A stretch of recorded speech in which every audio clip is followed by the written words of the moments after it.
Assalamualaikum warahmatullahi wabarakatuh. Kita lanjut hari ini, video ini untuk pembelajaran pertemuan kita yang ketiga di mata kuliah pengantar akuntansi niaga dan manufaktur. Untuk topik hari ini, kita membahas transaksi perusahaan dagang.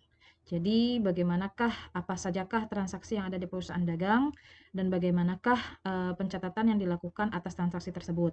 Tapi untuk sebelumnya, saya garis bawahi bahwasannya transaksi yang mau kita bahas di pertemuan ini adalah transaksi khusus di bagian persediaan.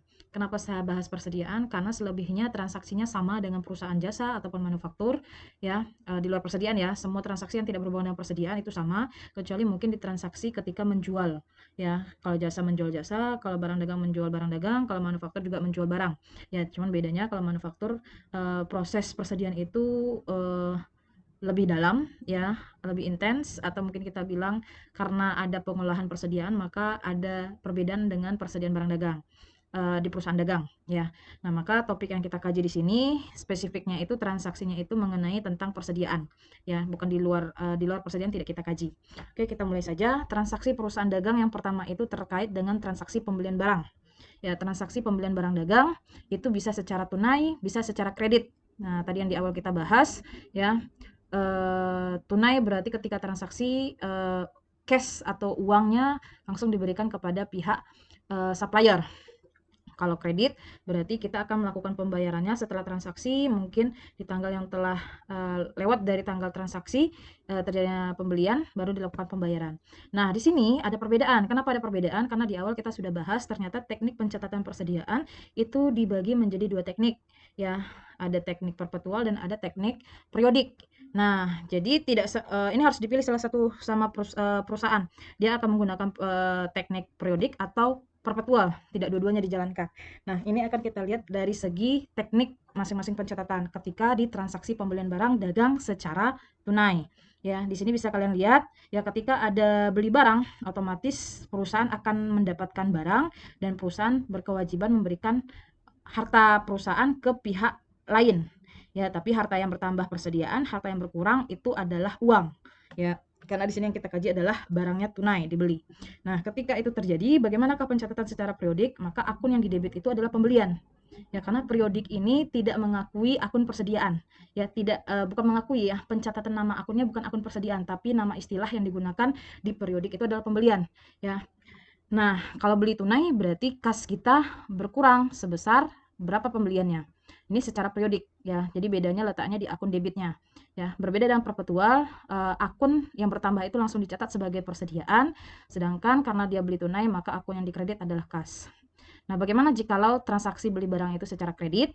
Maka kalau secara kredit, ya kita tahu sama akun debitnya tetap sama seperti yang tunai, ya, pembelian untuk periodik, perpetual untuk persediaan, tapi akun yang dikredit itu adalah hutang dagang, ya. Oke, satu selesai transaksi untuk pembelian barang dagang, baik secara tunai maupun secara kredit. Nah, sekarang transaksi yang kedua, jual barang. Bagaimanakah pencatatan transaksi penjualan barang? Sama seperti tadi, ini dibagi ada yang tunai dan ada yang kredit, ya. Nah, untuk klasifikasinya juga dipisahkan ketika perusahaan sudah menentukan bahwasanya pencatatan persediaan pakai periodik. Nah, maka baik pembelian, penjualan itu juga pasti akan selalu pakai metode periodik. Nggak mungkin pembeliannya periodik ketika dijual perpetual, itu nggak mungkin. Pasti hanya satu sistem yang akan digunakan atau satu teknik. Nah, bagaimanakah yang penjualan barang dagang secara tunai? Ya, kalau metode periodik, kita ambil logikanya dulu. Ketika kita perusahaan menjual barang, maka barang tersebut akan diserahkan kepada pelanggan. Berarti ada harta perusahaan yang berkurang, hartanya tersebut itu adalah persediaan. Ya, kemudian karena kita berikan persediaan kita kepada pihak pelanggan, maka kita akan menerima uang dari pelanggan. Ya, ibarat harta kita berkurang dan harta kita juga bertambah. Ya, karena ini yang dibahas adalah jual secara tunai. Ya, ketika barang diberikan, persediaan kita berkurang, ketika persediaan berkurang, uang kita bertambah. Ya, jadi balance di bagian harta. Nah, bagaimana pencatatan di periodik? Nah, tadi sudah disepakati ketika dijual secara tunai, kas kita pasti akan bertambah, baik periodik maupun perpetual, kas kita bertambah. Nah, ini saya jelaskan lagi bedanya periodik dan perpetual. Periodik itu akan menghitung nilai persediaan nanti di akhir periode. Berbeda dengan perpetual, setiap terjadinya pengurangan atau penambahan persediaan, maka pencatatan nilai persediaan, nilai, ya, bukan berapa jumlah barangnya, enggak. Nilai persediaannya itu langsung dicatat. Nah, kalau di periodik ketika dijual kas kita bertambah, nilai penjualan kita bertambah. Ini artinya penjualan ini normalnya emang saldonya di kredit. Sama seperti hutang ketika bertambah ya kita letakkan di kredit. Modal ketika bertambah kita letakkan di kredit. Penjualan ketika bertambah juga letaknya di kredit. Ya, nilainya artinya bertambah. Saldo normal kita bilang di sini. Harta saldo normalnya debit. Harta, beban, privo itu saldo normalnya debit. Sedangkan hutang, modal, dan pendapatan itu saldo normalnya kredit ya. Artinya saldo normal ketika bertambah itu saldo normalnya di mana? Kalau debit berarti itu saldo normalnya ya, bertambahnya itu saldo normalnya. Oke, di sini ada metode perpetual. Bagaimanakah pencatatan penjualan barang secara tunai di metode perpetual? Nah, ini yang tadi saya bilang, periodik hanya cukup satu akun saja atau satu jurnal saja yang dicatat. Sedangkan metode perpetual, karena metode perpetual ini setiap saat akan mengetahui berapakah nilai persediaan bertambah maupun berkurang. Jadi kalau bertambah di perpetual di sini ya, nilai persediaan kita beli persediaan 10 juta, maka nilai persediaan kita di sini 10 juta, kas kita juga 10 juta berkurang. Nah, ketika dijual, kas kita misalnya dijual persediaan kita ini satu unit misalnya 1 juta harganya. 1 juta kita jual jadi 1.500.000 ya, maka kas kita bertambah 1.500.000, penjualan kita 1.500.000. Nah, di sini ada tambahan harga pokok penjualan. Harga pokok penjualan ini adalah harga barang tersebut ketika dibeli. Nah, itu artinya harga pokok penjualan adalah harga barang tersebut ketika dibeli. Contoh tadi 1 unit itu ketika dibeli harganya 1 juta, dibeli 10 unit, maka total dibeli di sini kalau kita anggap beli ini 1 unit 1 juta, kalau 10 unit 10 juta ya, berarti harga 1 unit kan 1 juta. Nah, ketika dijual ada 1 unit. 1 unit pasti harus dijual di atas harga beli ya. Maka dijual 1.500.000 misalnya. Nah, harga pokok yang dicatat di sini adalah harga ketika dibeli. Maka harga pokok penjualannya di sini 1 juta, persediaan barang dagangnya 1 juta. Ya, kasnya diakui 1.500.000, harga jual, penjualannya 1.500.000. Jadi, bedanya ketika dijual barang baik secara metode periodik maupun perpetual itu adalah di bagian jurnal yang kedua. Perpetual itu ada 2 jurnal, ya periodik hanya 1 jurnal. Ya, yang jurnal yang kedua ini langsung kelihatan nilai persediaan kita berkurang.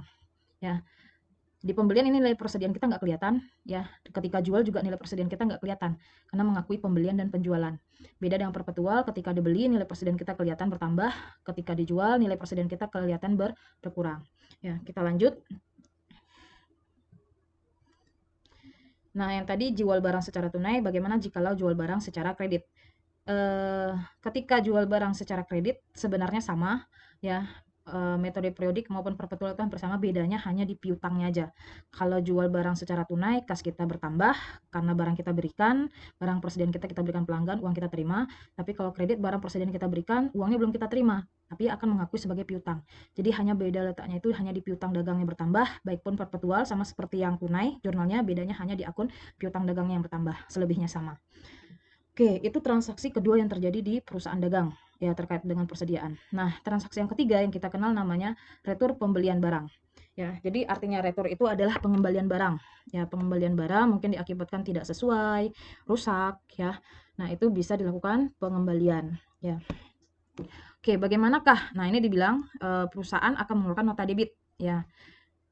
Ini jikalau pembelian barang yang dilaksanakan industri atau perusahaan kepada penyuplai ada sejumlah barang yang cacat. Nah, ini banyak contoh ya. Jadi gini, retur pembelian ya. Ini nanti ada retur penjualan, ada retur pembelian. Retur pembelian ini berarti perusahaan beli barang ya, beli barang 10 unit, tadi harga 1 unit 1 juta ya, beli 10 unit berarti 10 juta. Ketika dibeli, ternyata pas nyampe di perusahaan kita barang satunya rusak. Ya, karena di perjanjian barang ada garansi 1 tahun, tapi belum dipakai, barang sudah rusak, maka 1 unit itu akan dikembalikan ke perusahaan supplier kita. Nah, nanti ada retur penjualan juga, berarti retur pembelian itu kita beli, ternyata rusak, perusahaan akan mengembalikan lagi kepada supplier.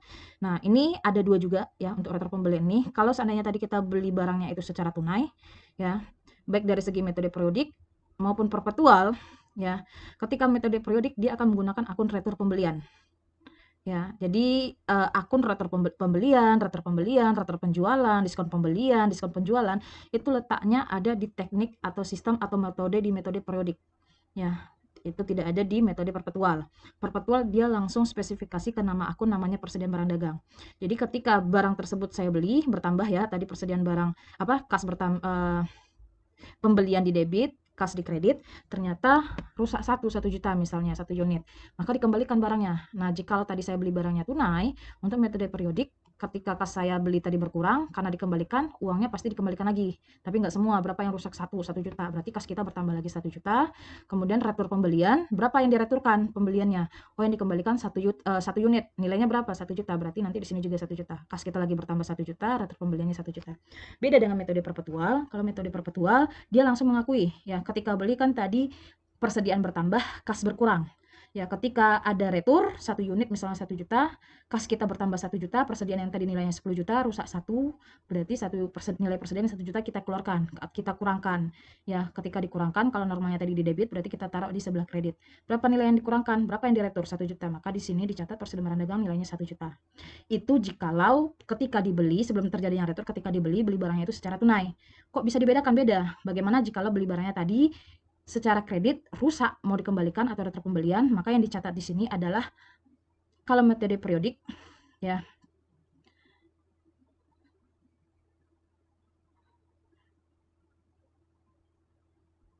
Oke, ini saya yang ini bagian ini kas ya. Ini kita ganti jadi hutang usaha ya. Karena kita lihat kalau periodik ketika beli kredit tetap hutang usaha. Jadi ini mungkin tipe ya. Untuk ketika beli kredit ini harusnya hutangnya berkurang. Tadinya hutangnya 10 juta, ternyata rusak 1, hutang kita nggak 10 juta lagi, berkurang 1 juta. Hutang normalnya di kredit, ketika berkurang kita letakkan di debit. Jadi sama sebenarnya dengan metode perpetual. Debitnya itu adalah utang dagang. Bedanya di mana antara periodik dan perpetual? Kalau di periodik nama akun di bagian kredit nama akunnya adalah retur pembelian. Sedangkan kalau di perpetual nama akunnya itu langsung ke akun persediaan. Ya, ini tipe ya.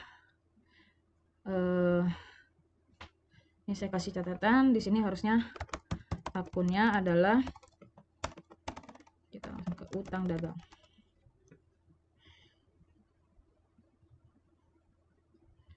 Nah, sudah kasih catatan ya, akunnya utang dagang. Oke, itu jikalau retur pembelian baik secara tunai maupun kredit, baik dari segi metode periodik maupun perpetual. Bagaimanakah? Nah, lanjut kita.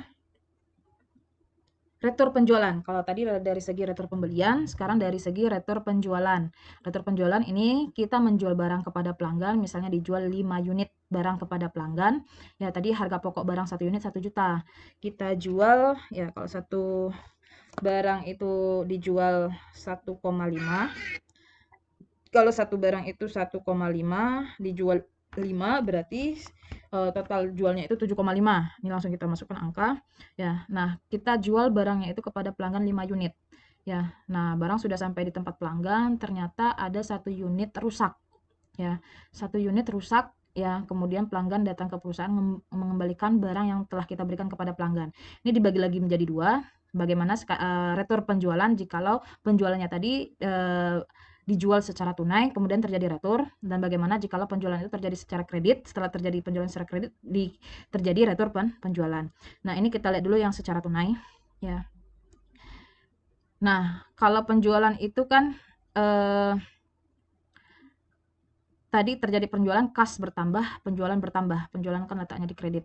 Ketika kita lihat dari segi metode periodik, ya, nah penjualan kita sebenarnya terakui berkurang, ya, karena yang tadi yang kita jual 5 unit jadi terhitung hanya 4 unit.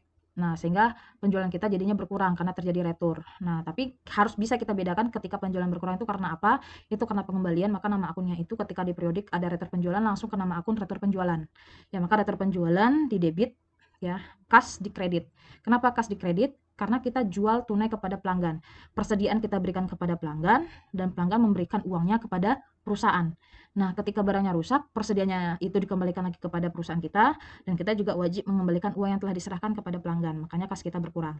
Nah, bagaimana pencatatan yang di metode perpetual? Di metode perpetual itu ada 2 jurnal yang harus dilakukan. 1 ya, maka metode perpetual di sini ada retur penjualan. Ya, mungkin dari segi pembelian dia tidak ada namanya retur pembelian, tapi ketika jual barulah muncul di situ ada namanya akunnya retur penjualan. Sama pengertiannya di sini, ya mengurangi nilai penjualan, maka nama akunnya adalah retur penjualan. Ya, retur penjualan di debit, kas di kredit, berapa yang di retur? Oh, misalnya tadi yang di retur hanya 1 unit, ya, harga 1 unit 1,5 juta. Maka retur penjualan 1,5, kas kita berkurang 1,5. Misalnya dikembalikan 1 unit, ya. Kemudian di perpetual ketika ada barang dikembalikan lagi, berarti kan barang kita bertambah. Yang tadinya kalau kita jual barang kita berkurang, ketika retur penjualan terjadi, ya, barang kita dikembalikan pelanggan, maka barang kita jadinya bertambah. Abaikan dulu rusaknya karena barang kita bertambah dulu diakui. Ya, maka di sini persediaan ketika bertambah, ya persediaannya bertambah. Yang dicatat di sini adalah nilai harga pokok barangnya. Ya, harga pokok itu harga ketika jual. Ya, nah harga ketika beli. Barang itu ketika dibeli nilainya 1 juta, maka persediaan barang di sini kita catat sebesar 1 juta, harga pokok penjualannya 1 juta. Ya. Nah, ini bedanya antara periodik dan perpetual. Bagaimana jika kredit? Sama, ya. Jurnal antara tunai dan kredit itu sama, baik secara metode periodik maupun perpetual. Hanya bedanya di kalau kita retur penjualan secara tunai, maka kas kita akan berkurang. Ya, karena kan kita jual tunai, kas tadinya kalau kita jual tunai, kas kita bertambah. Terjadi retur, kas kita berkurang. Tapi kalau seandainya kita jualnya kredit, kan kita belum menerima kas. Tapi kita mengakui si A itu, si pelanggan itu berpiutang kepada kita. Bertambah piutang bertambah piutang dia di perusahaan kita. Nah, ketika emang penjualan itu kredit terjadi retur, maka ya pencatatannya ini salah juga. Ya, ini saya klasifikasi lagi, ini salah. Ini harusnya dicatat piutang dagang. Ya. Nah, ini salah ya. Harusnya metode periodik ini retur penjualan pada piutang dagang. Ya, kemudian untuk perpetual sama yang seperti yang tunai tadi, bedanya hanya di piutang dagang ini, di retur penjualan pada piutang. Tadinya kalau tunai dia kas yang berkurang, kalau perpetual maupun periodik yang berkurang di sini adalah piutang dagang. Ya, itu transaksi yang keempat. Ya, tadi transaksi pembelian barang baik tunai maupun kredit, transaksi penjualan barang, yang kedua transaksi penjualan barang baik tunai maupun kredit, transaksi yang ketiga retur pembelian baik tunai maupun kredit. Maksudnya tunai kredit, transaksi pembelian itu terjadi atas pembelian tunai maupun kredit, dan transaksi keempat ini adalah retur penjualan baik transaksi retur itu terjadi akibat dari penjualan tunai, sebelumnya itu terjadi dari penjualan tunai atau penjualan kredit. Nah, yang keempat di sini transaksi potongan. Nah, potongan ini sama kita bilang adalah diskon. Bagaimana seandainya di sini ada potongan pembelian, ada potongan penjualan. Kalau potongan pembelian berarti kita beli barang kepada supplier, ketika kita beli, kita dapat potongan dari si supplier. Kalau mungkin kita belinya kredit. Kalau kita lunasinya sesuai dengan termin, kita dapat diskon misalnya, ya. Nah, di sini dibagi lagi bagaimana pencatatan potongan pembelian baik dari segi si metode periodik maupun si perpetual. Biasanya potongan pembelian ini, ya, kalau kita tahu kan kalau tunai beli satu gratis satu gitu ya, itu kan beli tunai semua. Tapi yang kita lihat di sini adalah dari segi jikalau kita beli kredit. Ya, ini kita lihat dari segi si kredit. Ketika kita beli kredit, ya, karena bisa aja beli satu gratis satu kan beli tunai tuh, kita lihat di mall-mall ya. Tapi ini yang kita bahas ini adalah barang yang kita beli, perusahaan yang beli barang secara kredit tapi memiliki termin pembayaran diskon seperti 2/10, N/30, mendapatkan 2% potongan, 2% dari transaksi jikalau melunasi selambat-lambatnya 10 hari setelah tanggal transaksi, ya. Nah, tapi potongan pembelian ini, ya, kita lihat dari segi metode periodik dan perpetual. Bagaimana pencatatan metode periodik? Ya, ketika kita beli barang, ya, ini belum ada transaksi ya, karena kan ketika terjadi transaksi pembelian, ini saya balik flashback dulu masuk ke pembelian. Ya, ketika terjadi yang ini, ya, dia berawal dari sini ketika ada termin 2/10 N/30. Kan belum terhitung ada diskon, ada potongan, karena belum tahu bayarnya itu kurang dari 10 hari atau lebih. Kalau kurang dari 10 hari dapat potongan, kalau lewat dari 10 hari nggak dapat potongan. Maka ketika terjadi awal transaksi, semuanya pasti mencatat seperti ini. Ya, karena ketika yang kredit masih ada lagi transaksi yang terjadi, yaitu pelunasan atau penerimaan piutang atau pembayaran hutang. Ya. Nah, ketika beli kredit, ya kita catat dulu pembelian untuk yang periodik, hutang dagang di kredit, ya, untuk yang periodik. Kalau perpetual, persediaannya bertambah, hutang dagangnya bertambah. Nah, ternyata ini misalnya dibeli 1 Januari, ternyata perusahaan ingin mendapat potongan 2%. Kita anggap transaksinya itu 2/10 N/30. Dibayar, dilunasi hutangnya kepada pihak supplier misalnya di tanggal 5. Oh, berarti dapat potongan. Ya, ini kan hutang dagang tadi nilainya di kredit, ya.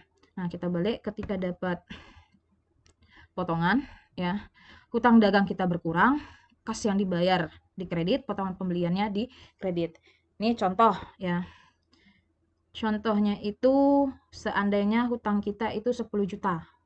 Ya, utang kita tadi beli 10 unit itu dapatnya 10 juta. Kalau 10 juta kita dapat potongan 2%, maka kita dapat diskon 200.000. Ya, ini kita anggap hutang dagang kita 10 juta. Kita perusahaan ingin dapat potongan 2%. Ternyata 2% dari 10 juta itu 200. Nah, karena kita dapat 200, maka karena kita bayarnya dapat diskon ya, bayarnya di tanggal 5, masih dalam 10 hari setelah tanggal transaksi, maka hutang dagang yang kita catat di sini ya, ini tetap hutang dagang yang tadinya terjadi adalah 10 juta ya. Hutang dagang yang tadinya dikredit 10 juta dilunasi, hutang dagang kita juga didebit sebesar 10 juta, habis hutang dagang kosong. Nah, di sini yang bedanya, kas yang kita bayarkan tidak 10 juta karena dapat potongan. Kas yang kita bayar berapa? Oh, diskonnya tadi 200.000, berarti kas yang kita bayarkan adalah 9.800.000. Sedangkan 200-nya itu kita akui sebagai akun di kredit, namanya potongan pembelian sebesar 200. Ya, itu kalau secara yang metode periodik. Bagaimana metode perpetual? Metode perpetual itu nilai potongan pembelian itu akan mengurangi nilai persediaan ya. Jadi utang dagangnya kita catat 10 juta, kas kita bayar 9.800.000 ya. Nilai yang potongan itu nggak diakui sebagai potongan pembelian nama akunnya, tapi langsung akan mengurangi nilai persediaan kita sebesar 200.000. Ya, ini perbedaan antara potongan pembelian untuk metode periodik dan metode perpetual, letaknya di akun potongannya itu. Ya, kalau periodik dia nama akun potongannya itu namanya potongan pembelian, sedangkan metode perpetual nama akun pengurangan potongan pembelian itu langsung ke akun persediaan. Ya, BD ini barang dagang ya, persediaan barang dagang. Oke, transaksi yang ke-6 namanya potongan penjualan.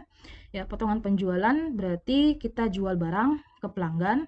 Pelanggannya kita jual secara kredit, kita kasih termin kepada pelanggan 2/10 N/30 sama ya. Nah, ini sama ya. Ini sebelumnya sudah ada terjadi transaksi penjualan kredit. Nah, ini saya flashback aja dulu ke penjualan kredit ya. Ini penjualan tunai ya. Nah, ini penjualan kredit. Ketika terjadi penjualan kredit di metode periodik, piutang kita bertambah, penjualan bertambah di kredit. Sedangkan perpetual, piutang bertambah, penjualan bertambah di kredit, tambah satu akun lagi namanya HPP dan persediaan barang ya. Ini HPP bertambah, persediaan barang berkurang. Nah, ketika terjadi potongan penjualan, kita dulu ya. Nah, bagaimana pencatatannya? Nah, kalau untuk metode ini di atas ini dibilang metode potongan yang didapatkan pelanggan atas penjualan barang secara kredit dengan ketentuan ketika penerimaan pelunasan masih dalam jangka durasi yang memperoleh diskonan tarif. Metode periodik serta metode perpetual untuk transaksi ini, ya ini memasukkan jurnal yang serupa. Artinya, baik metode periodik maupun metode perpetual ketika ada potongan penjualan, maka pencatatannya sama. Ya, untuk potongan penjualan ya, beda dengan potongan pembelian. Apa jurnalnya? Jurnalnya misalnya tadi dijual barang tanggal 1 ya secara kredit kepada pelanggan. Nah, tahu-tahu pelanggan ingin mendapat potongan, dia lunasi tanggal 5. Misalnya termin yang kita berikan adalah 2/10. Nah, dijual tanggal 1, dia bayar tanggal 5, berarti masih dapat potongan. Misalnya kan saja ya, dia dijual barang seharga 1 juta. Ini misal ya, dijual barang seharga 1 juta secara kredit. Anggap 10 juta biar sama ya. Dijual barang secara kredit nilainya 10 juta. Ya, 10 juta secara kredit. Nah, dengan termin 2/10 N/30. Ternyata pelanggan membayar atau melunasi piutangnya itu di tanggal 5, masih dalam 10 hari setelah tanggal transaksi. Maka sama tadi, ya piutangnya tadi sudah diakui 10 juta si pelanggan. Ya, maka ketika dilunasi, pelanggan ini akan mendapat potongan 200.000. Dari mana 200.000? 2% dari 10 juta 200 ya, maka potongan penjualannya ada 200. Nah, bagaimana jurnalnya? Saya mulai dari kredit biar pemahamannya dapat. Piutang dagang yang tadi sudah didebit 10 juta, kita kreditkan 10 juta. Habis piutang dagang karena sudah dilunasi. Sedangkan yang dikredit, pelanggan tidak membayar 10 juta karena dapat potongan, dia hanya bayar 9.800.000. Ya, karena dapat potongan. Nah, masuk di sini ada akun potongan penjualan. Ya, akun potongan penjualan di sini kita debit sebesar 200. Maka balance ya, di sini totalnya 10 juta. Ya, debit totalnya 10 juta dan kredit nilai 10 juta. Baik metode periodik maupun perpetual, akun jurnalnya sama. Nah, kita masuk ke transaksi yang ke-6, ya biaya angkut pembelian. Biaya angkut pembelian ya, ini beban yang dikeluarkan atas pengiriman barang dari gudang penjual ke pelanggan. Biaya itu merupakan tanggung jawab pelanggan, kemudian dicatat seperti ini ya. Jadi harus paham ya, ada namanya biaya angkut pembelian, ada nama biayanya biaya angkut pembelian. Kalau biaya angkut pembelian, perusahaan saya mau beli barang ke supplier. Nah, ketika saya beli barang, nah maka ada biaya angkut ya. Kalau seandainya biaya angkutnya itu pengiriman barang dari gudang penjual ke pelanggan, biaya itu merupakan tanggung jawab pelanggan. Nah, pelanggan ini siapa? Berarti saya selaku pelanggannya si supplier. Maka saya yang mengeluarkan uang. Saya beli barang.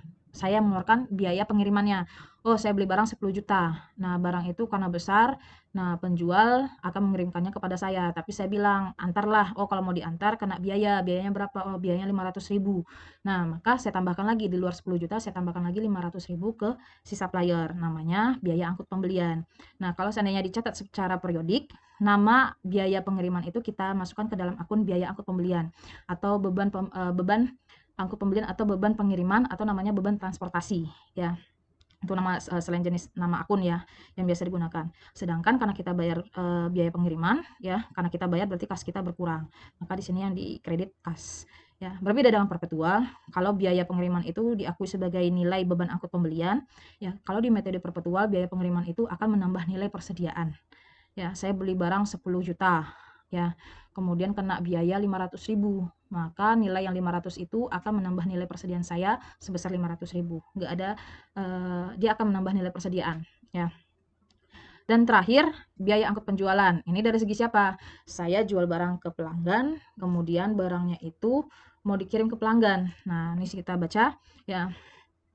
Terdapat oportunitas penjual menanggung beban angkut penjualan. Ya, beban angkut barang. Ya, beban yang dikeluarkan penjual dicatat selaku beban angkut penjualan. Ini ibaratnya gini. Ini baik dari periodik maupun perpetual sama ya. Ibaratnya gini, saya jual barang ke pelanggan A. Nah, dia beli barang 1 juta, kemudian dalam konteks saya bilang ini sudah termasuk jual barangnya sudah termasuk ongkos kirim, kita bilang ongkos kirim atau beban pengiriman. Nah, beban nilai yang 500.000, saya anggap mungkin beban pengiriman 500.000 itu tidak itu akan saya catat ke dalam nama akunnya beban angkut penjualan ya, sebesar 500.000. Kas berkurang. Kenapa kas berkurang? Karena ini beban angkut penjualannya dibebankan ke si penjual. Kenapa nggak mengkaji si pembeli? Nah, ini kan kita lagi membahas dari segi si perusahaan ya, kita nggak mengkaji perusahaan orang lain, kita mengkaji perusahaan kita. Bagaimana jikalau beban angkut penjualannya itu dibebankan ke si penjual, maka nilai beban angkut penjualannya itu ya kita bebankan ke nama akunnya adalah beban angkut penjualan, di debit ya, kas di kredit ya, baik dari sistem perpetual maupun periodik ya. Untuk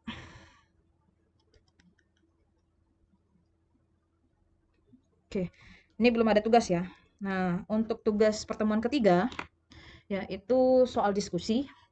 Soal diskusi berpikir tingkat tinggi perusahaan DD. Ya, di sini ada soal diskusi di mana saya bacakan ya, perusahaan DD membeli barang dagang tanggal 2 Februari 2020 sebesar 5 juta.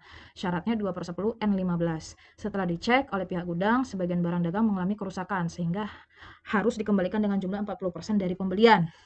Ya, ingat membeli barang di sini ya. Transaksi tersebut terjadi pada tanggal 5 Februari. Nah, sisa barang dagang yang dibeli tanggal 2 dibayar tanggal 5 hari setelah barang dikembalikan dengan menggunakan metode perpetual. Sebutkan sisa jumlah utang Tuan Dede ya setelah semua transaksi dilakukan. Nah, yang ditanya di sini adalah dengan menggunakan metode perpetual. Ingat, ini adalah perusahaan Dede membeli barang secara kredit ya, ingat. Perusahaan Dede membeli barang secara kredit menggunakan metode perpetual. Dan di sini nanti ada terjadi retur pembelian ya. Nah, yang dipertanyakan dengan menggunakan sisa jumlah utang. Nah, yang ditanya di sini adalah berapakah sisa utang Tuan Dede setelah semua transaksi dilakukan? Yang ditanya cuma satu, sisa utang Tuan Dede. Karena yang kita kaji ini pembukuan dari si Tuan Dede. Nah, Tuan Dede ingin mengetahui berapa lagi sisa utangnya si Tuan Dede. Kita nggak mengkaji jurnalnya.